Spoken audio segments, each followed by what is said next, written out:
आज आहे आपला शेवटचा दिवस दुबईमध्ये. तुम्हाला सांगते 7 वाजता ते पॅकिंगवाले आले होते. मागच्या व्हिडिओमध्ये मी सांगितलं 10 मिनटात त्यांनी इतकं फास्ट पॅकिंग करून घेऊन गेले ना. 7 वाजता आले, पूर्ण पॅकिंग करून घेऊन गेले. त्यानंतर थोडंसं घर रिकामही वाटायला लागलं, छान वाटायला लागलं. वजन थोडंसं जास्त भरलं आमचं पॅकिंगचं.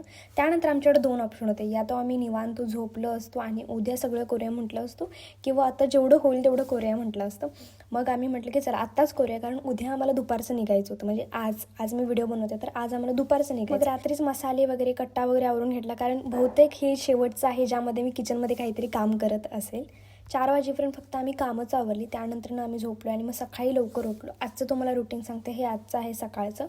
दुपारचं जायचं आहे म्हटल्यावरती राहिलेली आणखीन कामं करायला लागले. मी कितीही सामान भरलं तर काही ना काही मागं राहतेच, किंवा काही ना काही सुटूनच जाते असं मला वाटायला लागले. केवढं भरेल तेवढं कमीच आहे. आता मी व्हिडिओ एडिट करत आहे ना, त्यावेळी 1 वाजलेले आहेत. अजून माझं स्वतःचं काय आवरलेलं नाही आहे, किंवा आम्ही जेवणही केलं नाही. सो 2 तासामध्ये आम्हाला एअरपोर्टमध्ये जायचं आहे. पोहोचायचं एअरपोर्टमध्ये 3 वाजता. तर मी प्रयत्न करते की लवकरात लवकर होईल, आणि पुढे जे काय होईल ते सगळं तुम्हाला येणाऱ्या व्लॉग्समध्ये कळलंच. तोपर्यंत फॉलो करून घ्या.